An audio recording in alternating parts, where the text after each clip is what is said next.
எங்கள் வீட்டில் டிஃபன்னாலே தோசை மட்டும்தாங்க. இந்த இட்லி யாருக்குமே பிடிக்காது என்னை தவிர. எனக்கு தோசை பிடிக்கும், ஆனால் டெய்லி தோசையான்ற மாதிரி இருந்தது.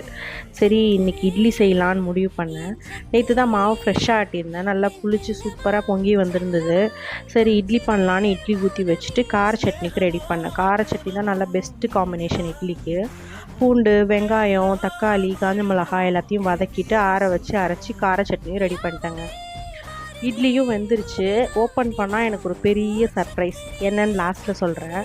டேஸ்ட் நல்லாவே இருந்தது. நல்லா கார சட்னி, நல்லா கடுகு, கருவேப்பிலெல்லாம் போட்டு தாளிச்சிட்டு நல்லெண்ணெய் ஊற்றி இந்த இட்லி கூட அந்த கார சட்னி வச்சு சாப்பிடும்போது நல்லா சூப்பராக இருந்ததுங்க டேஸ்ட்டு.